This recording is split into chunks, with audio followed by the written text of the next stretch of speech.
All right, good morning. Excited to have you here.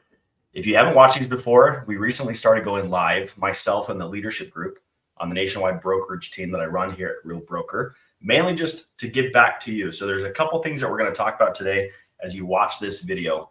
We're going to talk about emotional regulation, give you some tips on how to regulate your emotions. Sales is a transfer of energy. So if you're not regulating your energy, then that's probably why you're not doing a lot of business. And then we're also going to talk about the open house strategy that we just trained on our worldwide free training. It's another thing that I've been doing to give back more training to realtors for free. And so we'll talk about that today. There's a couple packets that we're going to give away. So make sure you look for the keywords on those. I've got my entire leadership group here from all over the United States to contribute. We're excited to have them on here. Guys, unmute. Good morning. Good morning. Good to see you guys. Good morning. Good morning. Good morning. Okay, so we've got Mitch out in California, Brandon in Utah, Jen in Israel in Arizona. So excited to have you guys on here. We've got a lot of experience. So if you're on Instagram, drop a comment, ask us any questions that you have on open houses, how to convert better on those. We'll give some tips and tricks today. And then also on emotional regulation. If you're really struggling and you have like these waves in your business, highs and lows, and they're too inconsistent or they're all over the place, then ask us any questions. We'd love to answer those for you today. Now, just as a recap, if you haven't watched these before, why are we doing these? The whole goal at Davis Sales Training is to lower the failure rate. How do we do that? We give more training and support, and we do it together in groups, which is why I wanted Mitch to be on here. Jen and Israel, Brandon, all have had incredible growth, and they can provide value to you here on these episodes. That's the entire goal. So if you're in any of these markets, hit up Mitch, go to lunch with him. He had an incredible year last year. He's going to double his production this year. Hit up Jen, Israel. Jen is putting deals under contract, having a lot of success with open houses. Israel has had his license for 10 years. He had an incredible year last year. Reach out to those. You have Brandon, who did a 15X on his business in 12 months. So there's lots of ways that we can help you for completely free. So if you're watching this, these are the two topics we're going to cover. Excited to jump into these. We recently featured Jen on our worldwide free training that we do every Tuesday. So if you're watching this and you're a realtor and you want free training for 30 minutes, comment worldwide free training, whether you're watching this on YouTube or Instagram, and whatever platform you comment that on, that leader will reach out and get you the link. It's completely free. It's a live 30-minute Zoom call. But we train on these topics every week. We take a realtor that put a deal under contract, and then we train on how to replicate that the next 72 hours. So if you're watching this and you need some free help, there's also packets that we can give you for completely free. We'll talk about these throughout the episode. Make sure you comment so we can get these out too. So let's start with the first topic. So we're going to talk about open houses. Obviously, every realtor knows that they should be doing them, but there's a good, better, best strategy in actually converting from them. So Jen, let's have you talk about this for a while. We featured Jen recently on the Tuesday training, and you can see this is like the whole training behind that we talked about. But Jen, you are highlighted because obviously you've just converted some deals from there. You have buyers that have gone to the lender, and you got a listing appointment from doing open houses. So walk us through a little bit of your strategy. Yeah, so we put together a strategy of where things that we have to do before the open house, and then during the open house, and then after the open house. Like everything before the open house is like we would find near intersections that are easy to get to, houses that are easy to get to from the intersection. And then we would also get content of the house and create videos, reels, and run ads online as well too. And then probably an hour or 2 hours before the open house, we would go door knocking in the neighborhood because usually there's a renter that wants to stay in the neighborhood, and we kind of pitch that to them and be like, hey, there's this house that we're holding an open house there. So, which is awesome. And then we get our flyers all done by the title. We get our door jammers all done by the title. And then we also use Lofty to create a landing page of where we make QR code and we put it on everything. We put it on social media. We put it on our flyers. We put it everywhere. And then during the open house, we obviously have the open house open, but we also create content during the open house. Sometimes neighbors are walking by and we say, hey, how's it going? It goes back into that, like that door knocking as well too. And then the other thing that I've also done is I do research beforehand and look at houses that are probably less than a mile away and give them a little preview on a one pager, and then like use painter tape and put them around the house as well too. And so if that house doesn't fit for that person or that client, then I can say, hey, look, there's this house that is probably 2 minutes away. It has this, this, and this. Like, let me know what if that works for you. So, Sweet. and then obviously people are into the house, they're looking at the house. I get feedback from them as well too, and just having that conversation. So that's how I actually got my buyers that are under contract right now, because they came into an open house unrepresented and they were just kind of toying with the idea, as in, hey, we think we want to buy a house. We're not actually serious about it. So I'm not really sure how to go about it. So then I just gave them like so many advice. I was like, hey, let me know if you need help finding a realtor, but I can also represent you. And then if you need a really strong team, I have a really strong lender that will help as well too. I also have a really strong title company that can help as well too. Like I have put together a team of where we represent people so they can get the best deal for homes. So we just built that rapport right off the bat. And then that evening they went to see another house. So then I cleaned up at the open house. I met them at the second house. And then when we were at the second house, they were like, hey, let's go. Yes, we would love for you to be our realtor. I was like, perfect, let's do this. So then we went through the buyer's consultation and everything. So that was on a Saturday. We went through the buyer's consultation on let me back up. They talked to the lender that Sunday, and they already gotten all their information in to the lender. Lender already had a pre-approval letter. So then that Tuesday, we had a buyer's consultation as well too. And then that Saturday, we went and toured homes. And then by that Sunday, we submitted an offer and we were under contract by that Monday. Boom. So all in like a 9-day span. I think one of the two main takeaways that I have, and Mitch and Brandon and Israel, you guys can comment on this. One, have a strategy, right? Like you hear Jen talk about this.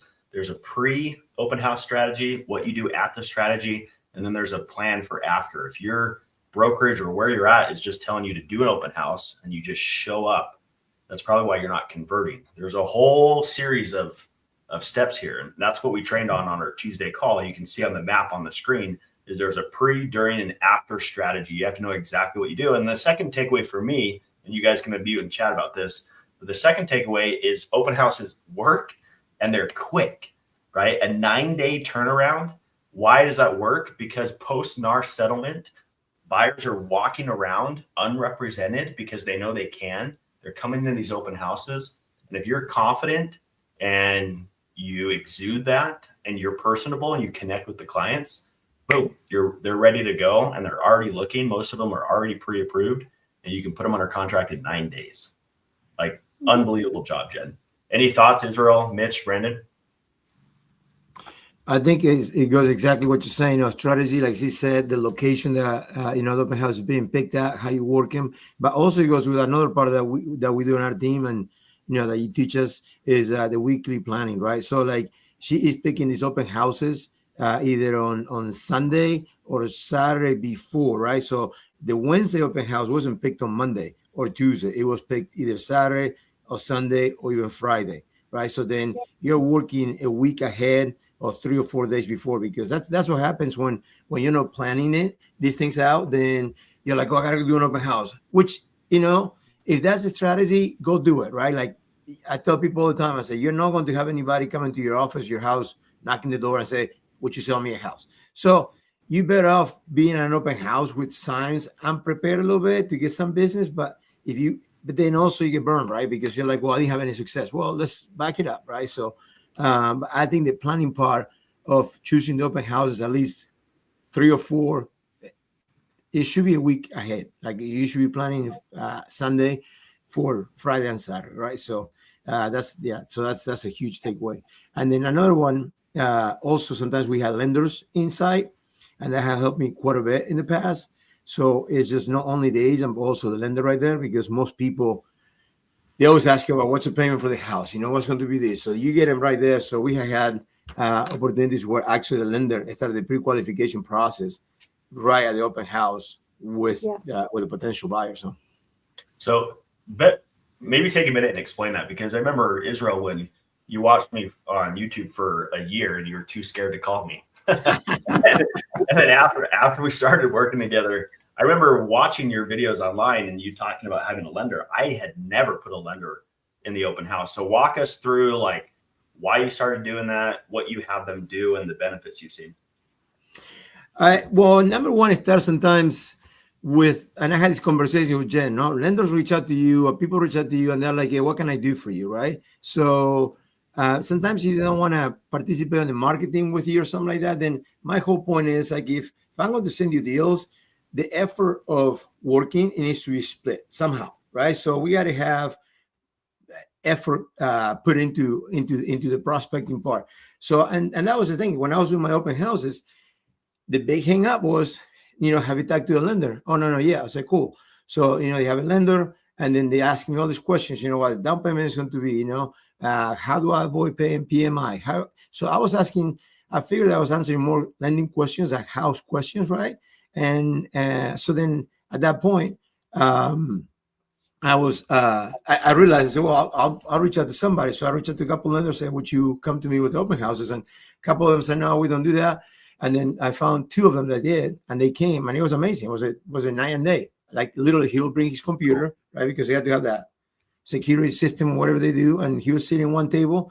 I greeted people coming in, and as soon as they had a question about a lender, I said, you want to talk to, Johnny right here, or Kellen right here, or something like that, right? So, so that's, and he helped me to convert a lot more. Now, not only it helps you on that spot, but also help you on the follow-up, because then it's not just you calling them, it's also the lender reaching out to the potential client. So, and I think one big advantage of having a lender there is if you were to go to a new build community and go through their show home, it's very professional, right? Everything's laid out. You usually have a lender there. It's like you have a realtor there professionally walking you through. It's more structured.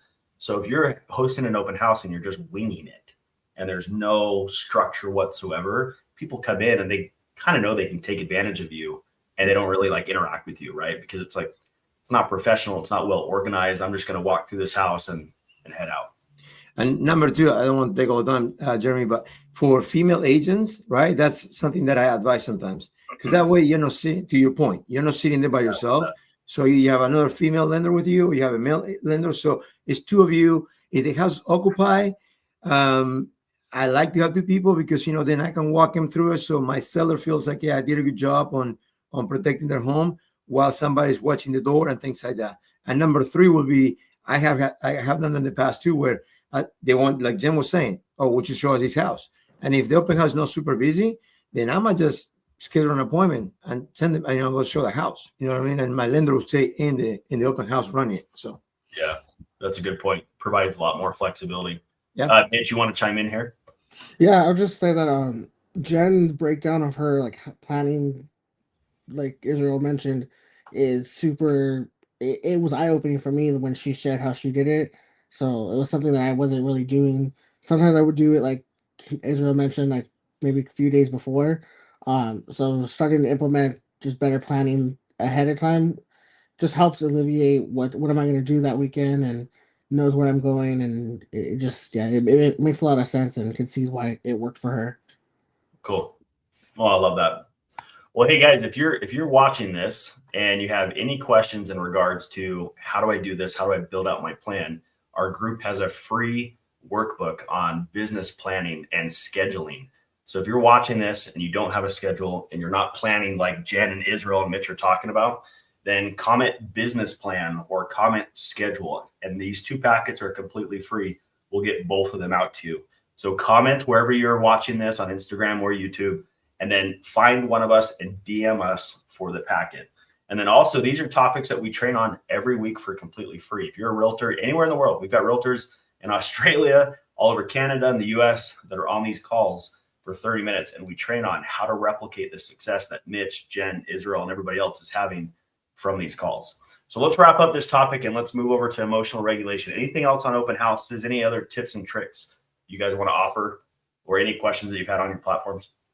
I'll throw one out there that have worked for me last year. I probably sold the open house I was sitting on. It wasn't my listing. I doubled in a couple of them, but it's just, don't forget to ask for the business. So when they coming through, I ask 2 or 3 quick questions. Say, what was the 2 things you like about the house? What 2 things you didn't like? Besides that, is anything else stopping you from writing an offer on it? And you'd be surprised. When I tried the first time, this old elderly couple, they're like, actually, we're thinking about it. Cool. So actually, we made the appointment and finished open house at 5:00. And then I was writing the offer with them until 7:00 at night, and we send it in. So don't forget to ask for the business. Just ask them, be specific when you ask a question. Say, hey, what are 2 things you like about the open house? What 2 things you didn't like about the house? And then is anything that's stopping you from writing an offer? So, Yeah, I love that. Cool.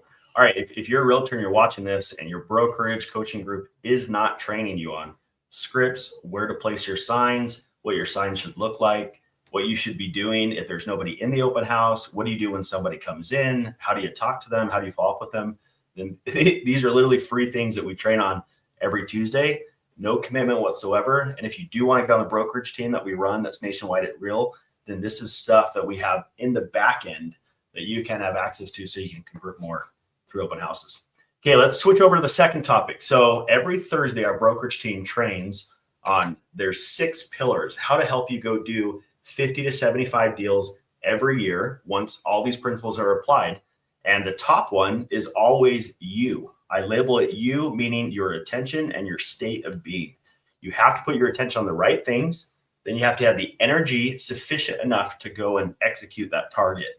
This is a huge issue that realtors struggle with. The ability to not only recognize your own emotions and what's happening, but also to regulate them so that you show up consistently and you're able to transfer that energy to your clients. So Israel, I know you and I have talked off camera on this a lot, but this is something like when you and I started working together, you really had never been taught on and that no one ever really explained. I know, Mitch, you've talked about this as well, and Jess and Jen, but let's talk about your experience and then let's break down some tips and tricks on how realtors can really master this skill. Yeah, it's funny because you're right 100%. Like, is it, you hear the emotional regulation, and I was thinking, I was okay, yeah, I'm a guy, I don't like crying, I get it, and but like, no, it's not that, dude. Like, it is more of a, so when you went into it, I'm like, oh, it's your state of mind, right? Your mindset, how you feel, at a personal level, if you have a family, how the relationship with your family, like, don't let that, because you're not out of balance. You talk about the 5 values or 6 values, core values that you have. So if one of them is off, then your business is going to be off. And the funny part is, like, now when I meet agents, that's kind of my first question. And then when I see an agent not producing, and we had this conversation yesterday, you can pick it up really quick. That's not that they're not willing to work. It's not that, they're lazy or they don't know what to do. Most of the time it's because it's just the emotional regulation is off. Is off. They don't feel balanced. So therefore you can't perform. It's like you always make the analysis with athletes, right? If you're not tuned up 100%, then you just don't perform 100%. So to me, it was an eye opener. Yeah, it's a great topic. Yeah, most brokerages, most coaching platforms will train you on appointments that you need to set, how to set those appointments, and then just dial, baby, dial, right? Or on paperwork, how to do contracts instead of helping you go get a TC. This topic will almost never be taught on, but usually 9.99999 times out of 10, this is the issue. This is the root cause for people not prospecting, for people not showing up consistently. And the reason behind it is you cannot outwork or out strategize a bad state. If you're emotionally just not there, if you guys know the diagram of Maslow's hierarchy of needs, if you're stuck on that bottom baseline foundational principle, then it won't matter why, it won't matter your strategy, it won't matter your plan, because you just are so panicked. You're in such turmoil on the inside, it will not matter. And so being able to learn how to identify where you're at, am I off? Am I at my normal state? Am I in peak state? And if I'm off, how do I get back to my regulated state? All of that matters so much for realtors. Like Mitch, you and I have talked about this. Jen, you and I have talked about this. Brandon, you and I have definitely mentioned this back and forth in regards to figuring out, okay, what does my spouse need? What do my kids need? What do I need religiously, like spiritually, in order to make sure I'm at my base state? Thoughts on this, Mitch? I'll definitely agree. Just being aware of like your surrounding and who you surround yourself with, because if they're in a bad state, you pick up on that, and then that carries into your business, and that was a huge wake up call for me. Just and if as soon as I know that I'm okay, someone's not going to be in a good mood, I just kind of separate myself just because I don't want to pick up off that bad energy and have that bleed into where I'm at. Yeah, 100%. 100%. And that's the thing, right? Like most realtors, again, it's, do you have a value system? Are you aligned with it? Because it's very hard for us to act in contrast to the values we have. So, for example, if you've received this packet, if you haven't, comment business plan, wealth plan in the comments, and one of us will get this to you. But in the wealth plan, part of wealth, there's different topics, right? It's not just transactional wealth. A lot of real estate companies and brokerages, they'll only train you on transactions, but wealth has so many different meanings. Recently in our leadership group, we read the 5 Types of Wealth by Sahil Bloom. And he mentioned how one of the pillars, if you guys remember, is social wealth, right? It's time wealth, it's financial wealth, it's mental. There's so many other parts of it. And if any of that is off, you're just going to feel it on the inside, and you're just going to have this turmoil. And sales is such a transfer of energy. You won't have that energy to transfer. Like, this is why I put Lewis Howes. If you guys know him, he's the podcast host of School of Greatness. He talks about how he interviewed a brain surgeon, and this brain surgeon had done thousands of brain surgeries, even studied the mind. So he knows a lot about the brain. And he asked him, what's one skill people don't have and that they should develop? And right away, the answer was emotional regulation. People just don't know how to regulate this. And realtors, with the amount of stress that we have, this is definitely not taught on as much. Right. And so one of my favorite quotes is by Doug Cartwright. If you're watching this and you can see the purple quote, he talks about how most salespeople don't have a sales problem. They have a personal problem that's blocking their sales performance. Right. And so real estate's pretty easy. Talk to people, go on appointments, help them buy or sell. That's, in a nutshell, that's pretty much it. But beneath that, it's the personal problems, right? It's managing the stress of the anxiety of being commission based and having to make sure you take care of your spouse and your kids and not feeling like you're doing your job well enough and you're not wearing all the hats. And so that stress then prevents you from being consistent in prospecting. So it's absolutely crucial that if you're a realtor and you want to do a lot of production, you have to master this topic. And this is something that we train on the brokerage team calls every Thursday. And so today we're going to talk about this. If you watch this in time, then find one of us on Instagram, DM us. And if you want to check out our brokerage team, just DM us brokerage team. We'll get you the link. You can check out our team 2 times in order to see if this is the right fit for you. But let's give some tips and tricks. So what are some things that have worked for you guys to like maintain your base state, or if you're off, getting you back as quickly as possible? Feel free to unmute and share. I think again goes back to what we train on, right? And I think like to me, mornings and nightly routines have been a game changer, right? Through affirmation, meditation, breathing techniques, and then again, if somebody shows up to our training, you'll see it. Audit, right? Like we are big into audit the day, audit your life. So the moment that you feel off, then I'm going to go back and see, hey, what I've been missing, right? Like for me, maybe it might be simple as I like hiking and mountain biking, right? Sometimes you get super busy, I don't do it. So, but I need to have it. So I need to make sure that I'm scheduling that this week and go hit the trails, So things like that. But again, if you're not aware of them, then you can't fix them. But the fact that you train us on that, so it's super helpful for me. Yeah. Well, and so when we train on this, there's a diagram that I always tell people to do is go on AI or go on Instagram's AI, put in a picture of yourself, or you can have me do this. You can always DM me and ask me to do this AI version of you. But you want to have like a version of you smiling, a version of you sad, and a version of you super excited. And the middle picture, you want to have an outline of what does it feel like and what does it look like when I'm just at my normal state, so that if I'm ever off, I can catch it. And then I can get back to that normal state, right? So Israel talked about it. Like, what are your values? What would it look like, your relationship with your spouse or your kids, for you to be at your base state? And what would it look like if it's off? Like, how would you be able to feel that? And then when you feel it, you can catch it. And the faster you can catch it, you can pull yourself back. So that's a great example. And again, if you're watching this and you want like a full layout of how to build this, comment business planning or wealth planning below, and then DM one of us, and then we'll get you the packet for completely free. It'll help you build out a plan to take care of your values so you're not off your state as long. Okay, any other tips and tricks that have worked really well for you guys to stay at your base state or when you're off to get you back? A huge one for me that I've discovered is I have to go to hormone therapy because my hormones are super off. So I have to go weekly and get it fixed every single time, and then I'm okay. And I have to go to the chiropractor. Yes. You're the first person besides me that goes to the chiropractor. Yeah, it's just us. And honestly, I've gotten to the point where like I build a really good relationship with my chiropractor as well too, and it's just fun to go to now. To go. Yeah. And that's so true, right? When your body is aching, it's like you can't be in your ideal state or your peak state. You can't go prospect for long hours at a time, or you're not going to want to go to work because your body's achy. So just basic things like go to the chiropractor once a month, right? Have a nutrition plan. Allow your body to not be in a position that it shouldn't be just because you're not taking care of it, right? Okay, love that. Mitch, Brandon, Jess, any other comments or things that have helped you guys?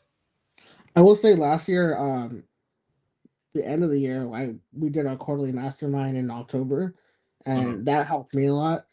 And then I came back and killed it. I closed almost one to two a month after that. So I know that's something that I'm looking for this month because we have ours set for the end of the month. So just being around like the team and having that mastermind and momentum to come back and hit the ground running. So that definitely helped a lot. Yeah, one of the things we did, that mastermind, which if you're considering joining our brokerage team, I pay for and run a quarterly mastermind in Utah where everybody flies in. I pay for housing, food, and any type of education or training we do. And in October, we were up in Bryan Head, probably at the dopest Airbnb we'll ever go to. But we talked about emotional regulation and mindset, and we featured James Lawrence, and we gave out a signed copy of his book to everybody. But that's so cool, right? Like, so you learned this little skill. You were in an environment where people were learning it together, and then boom, success took off. And again, it goes back to the purple quote that's on the screen. People don't have a real estate problem, right? You didn't have a real estate problem. You know how to do real estate, but it was the personal problem that once we fix that, boom, your sales just take off. So something that if you're not learning at your current brokerage and you're watching this, comment brokerage team and come check out our team meetings and just get a vibe check for it. We're a very open book community. Okay, any other thoughts? And then we'll wrap up on this topic. One thing that I'll share that works really well is if you're watching this, I would highly recommend that you guys go get a counselor. Go get therapy, even if you don't need it. It's so for me, it's been so beneficial over the years to just know if I'm off, that I can have someone that I can communicate with that's non-biased, that can help me process my thoughts, that has no skin in the game per se, right? And that I can just talk to openly.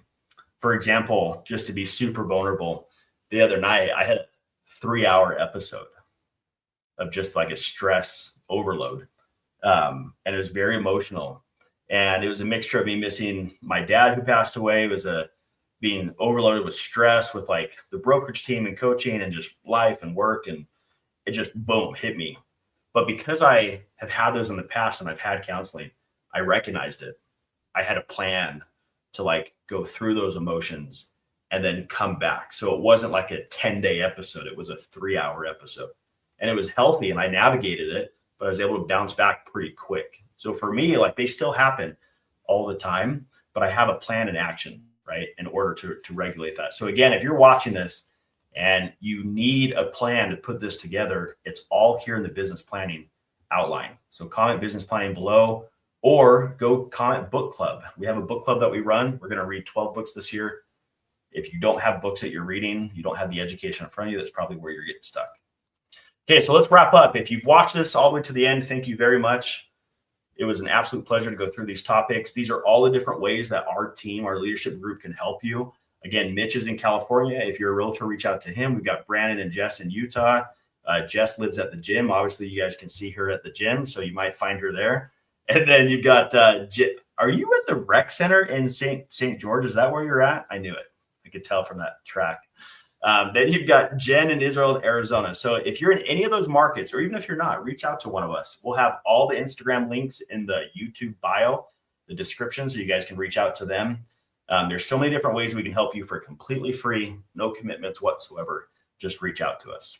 Any last comments as we wrap up, guys? Thanks a ton for those that were here. Okay, awesome. Well, let's wrap up. Thanks everybody for watching, and we'll see you next Thursday.